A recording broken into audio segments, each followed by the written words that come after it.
ভাৰত ভূষণ দেৱ চৌধুৰী ডাঙৰীয়া, আমাৰ আমন্ত্ৰিত অতিথি অসম গৌৰৱ সন্মানেৰে সন্মানিত শ্ৰীযুত আকাশ গগৈ ডাঙৰীয়া, বিশ্ববিদ্যালয়ৰ মাননীয় পঞ্জীয়ক প্ৰফেচাৰ উৎপল শৰ্মা ডাঙৰীয়া, আমাৰ মাজত উপস্থিত থকা শ্ৰেণীসমূহৰ সচিব শ্ৰীযুত নাথ ডাঙৰীয়া, আমাৰ সন্মানিত academic registrar professor Rajiv Handique ডাঙৰীয়া, ডক্টৰ ৰঞ্জন কুমাৰ কাকতি ডাঙৰীয়া, PGSCৰ সম্পাদক শ্ৰীমান কৌশিককে প্ৰমুখ কৰি PGSCৰ অন্যান্য প্ৰেছিডেণ্টকে ধৰি সদস্যসকল, আমাৰ বিশ্ববিদ্যালয়ৰ মাননীয় শিক্ষক শিক্ষয়িত্ৰী, অভিভাৱকসকল আৰু মৰমৰ ছাত্ৰ ছাত্ৰীসকল, জয় জয়তেই তোমালোকক বিশ্ববিদ্যালয়ৰ ঐতিহ্যমণ্ডিত গুৱাহাটী বিশ্ববিদ্যালয়লৈ এই বিশ্ববিদ্যালয়ৰ উপাচাৰ্য হিচাপে তোমালোকক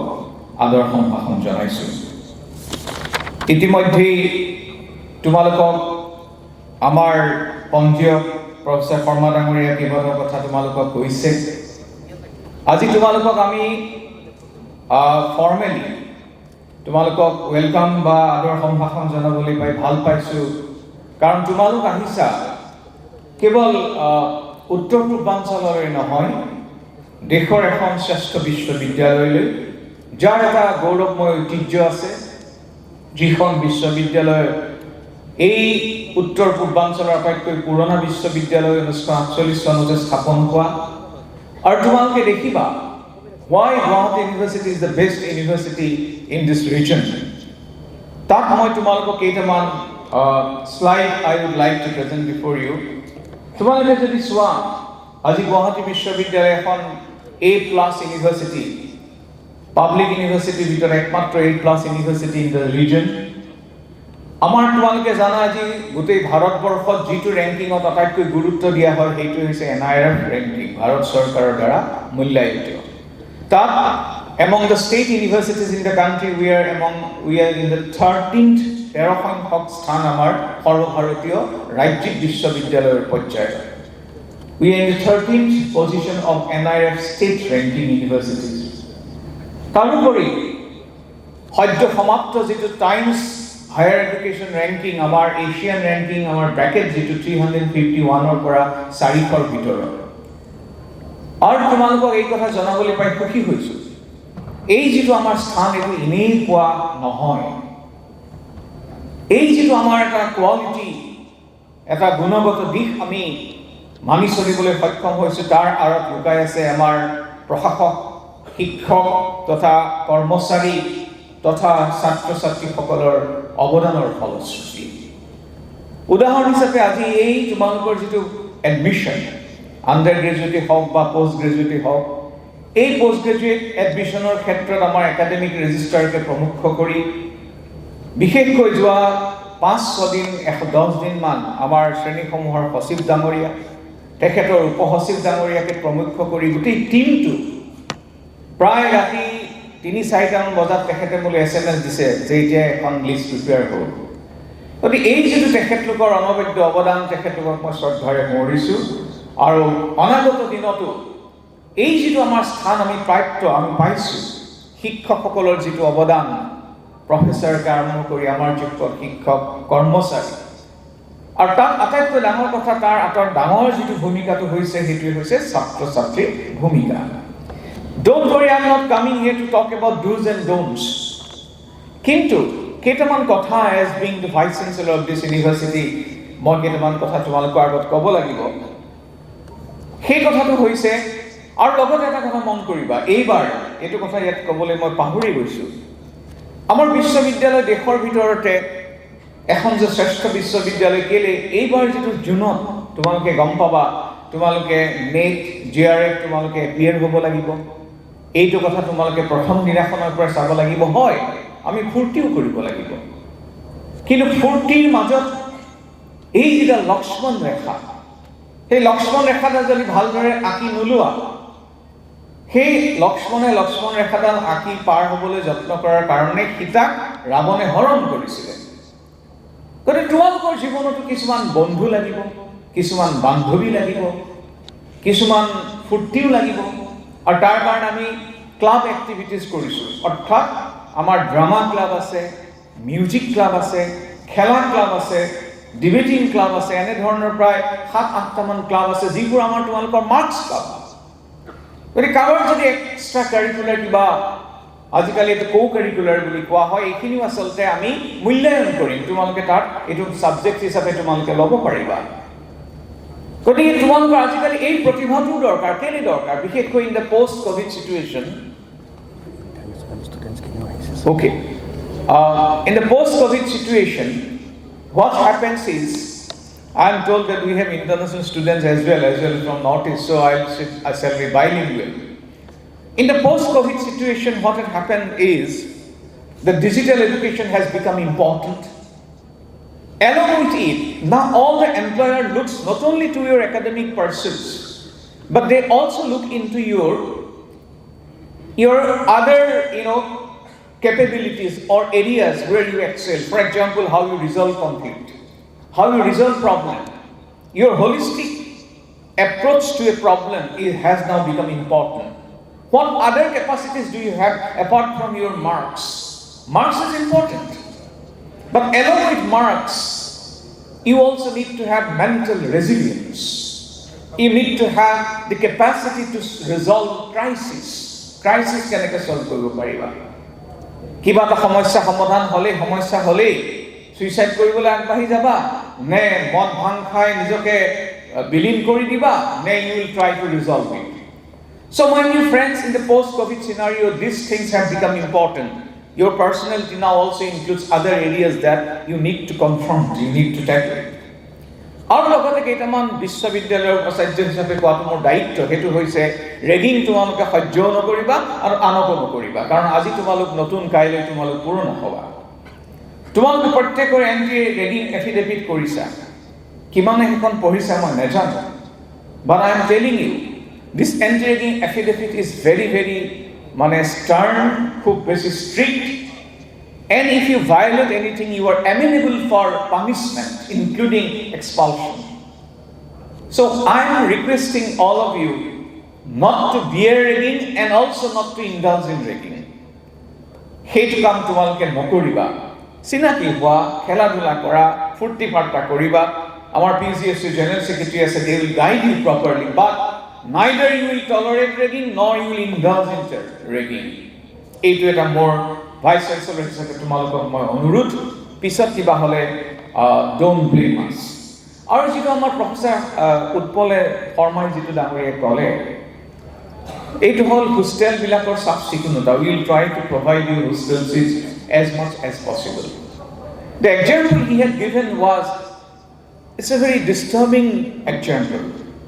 আমি সবেই ভাবো যে আমাৰ ধুনীয়া গাড়ীখন ঠিক কৰি ৰাখিব লাগে আমাৰ ঘৰখন ঠিক কৰি ৰাখিব লাগে কিন্তু ৰাজহুৱা সম্পদবিলাক আমি লেতেৰা কৰিব লাগে আমি য'তে পান খাওঁ সেই হোষ্টেলটোত গৈ মই দেখিলো যে আমাৰ বহুত ল'ৰা ছোৱালী আজিকালি শিখৰ খাই পিক মাৰি দিয়ে ক'ত পিক মাৰে দেৱালত পিক মাৰি দিয়ে কিবা এটা ডিসগাস্টিং হেবিট আৰু এই যিটো মানে এইখন মোৰ ঘৰ এইখন মোৰ বিশ্ববিদ্যালয় এইখন লেতেৰা কৰিলে বিশ্ববিদ্যালয়খন লেতেৰা হ'ব এই যিটো sense of belonging to this university is very central and I am telling you if you believe that কি কৰিমে কিন্তু এই বিহেভিয়াৰ তোমালোকৰ লগত থাকি যাব it will remain embedded into your character and which will be very self defeating for your future তোমাক ঘৈণীয়ে বেয়া পাব গিৰিয়েকে বেয়া পাব তোমাৰ এমপ্লয়াৰ বেয়া পাব so try to keep this hostel this campus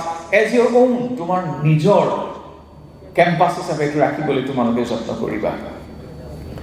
And thirdly, compliance of rules and regulations. We have enough scope for fun making. We have enough scope for culture. We have enough scope for sports and other student-related activities, debating and other things that we have. We have youth festival. We have university week. Then you have welcome. Again, various departments will organize. Those we do not give prevent them.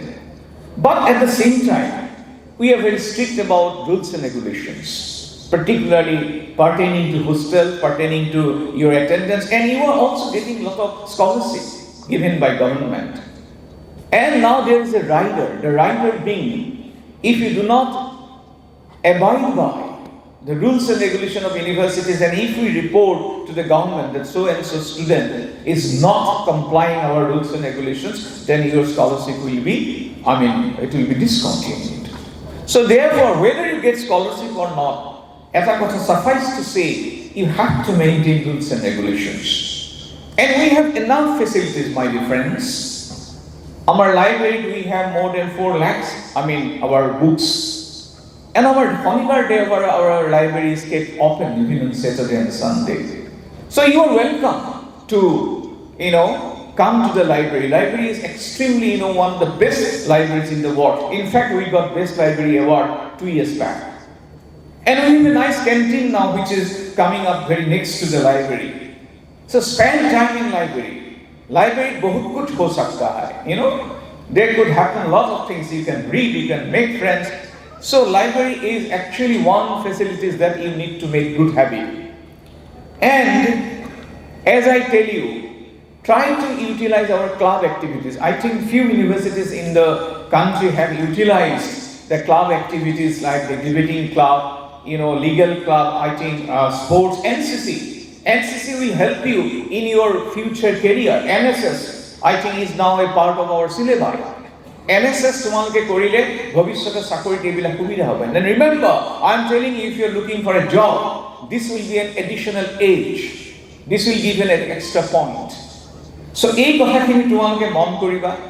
মোৰ কবলগীয়া presentation বহুত আছিলে, কিন্তু আজি মই নকওঁ, কাৰণ we have so many illustrious speakers today. Bharat Bhushan Dev Chaudhary Dangoria, he is one of the luminary civil servants of our state who have transformed Assam Public Service Commission. Aji Assam Public Service Commission is one of the best, institution in our country. Aji kebosraman agoloike it was, burdened by corruption and nepotism. But today, APSC has become one of the, vibrant institutions that our students look up.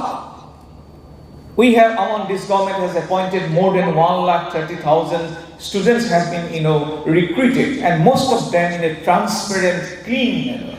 And credit goes to Professor Bortoman Amar Professor, visiting Professor Bharat Bhushan Dev Chaudhary Dangoria, who was the APC chairman. I welcome you, sir, to our this orientation program. And Akash Gogoi, who is famous for Bahubali. Bahubali. He by himself, he was an engineer, if I remember correctly.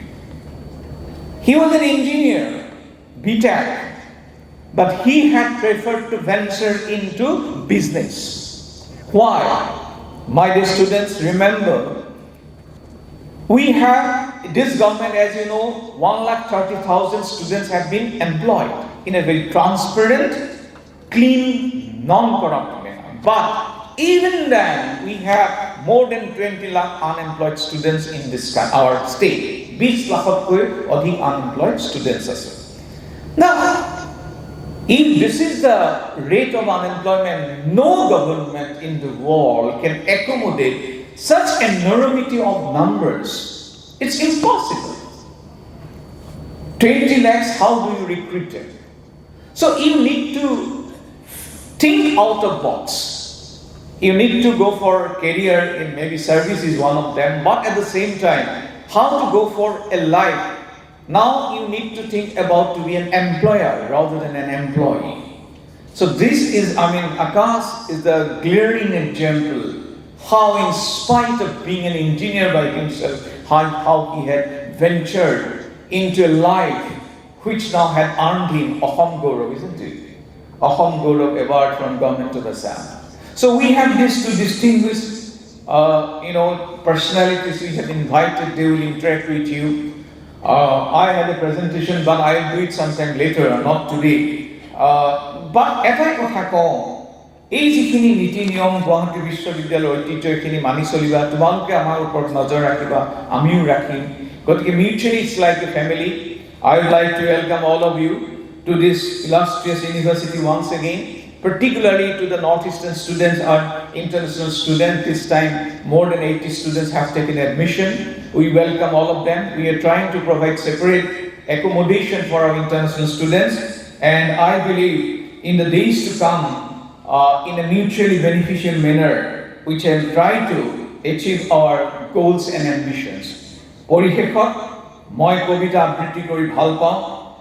Ambikagiri ৰায়চৌধুৰীৰ এটা কবিতাৰে মোৰ বক্তব্য সামৰণি মাৰিব খুজিছোঁ। কাৰণ এটা কথা মন কৰিবা, যোগ্য বিজ্ঞ বসুন্ধৰা আমি ভাল পাওঁ বা বেয়া পাওঁ, আমাৰ মাজত যিটো এটা প্ৰতিভা লুকাই আছে, এই প্ৰতিভাবিলাক সকলোৱে কিন্তু বাস্তৱলৈ উলিয়াই আনিব লাগিব।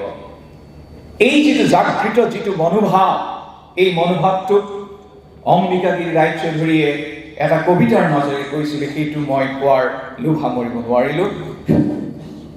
মই ছাত্ৰ ছাত্ৰীসকলক উদ্দেশ্য কৰিছোঁ, জাগ ডেকা তেজি জাগ, ও জাগ ডেকা তেজি জাগ, ও জাগ আগ্নেয়গিরি উগারি জাগ, এলাহরে বাতি ভাঙি গুড়ি করি কর্মধারারে ধরণী ঢাক, কর্মধারারে ধরণী ঢাক, জাগ ডেকা তেজি জাগ, জাগ ডেকা তেজি জাগ, ও জাগ ডেকা তেজি জাগ, ও জাগ এলাহরে বাতি ভাঙি গুড়ি করি কর্মধারারে ধরণী ঢাক, কর্মধারারে ধরণী ঢাক, জাগ ডেকা তেজি জাগ, জাগ ডেকা তেজি জাগ, ও জাগ ডেকা তেজি জাগ, আজি জাগ স্বর্গ মট্ট কপাই জাগ, বিনাকি জাতির দুঃখ দারিদ্র, ঘৃণিত গলিত গুলামি ডাক, ঘৃণিত গলিত গুলামি ডাক, জাগ ডেকা তেজি জাগ, ও জাগ ডেকা তেজ ভল ঢালি তুর উতাই জাতির যথর ভাগ, দেহর মাটির কষ্ট তাবুর উথলি উথক কুনালি রাগ, উথলি উথক কুনালি রাগ, জাগ ডেকা তেজি জাগ, ও জাগ ডেকা তেজ বজ্রমুখী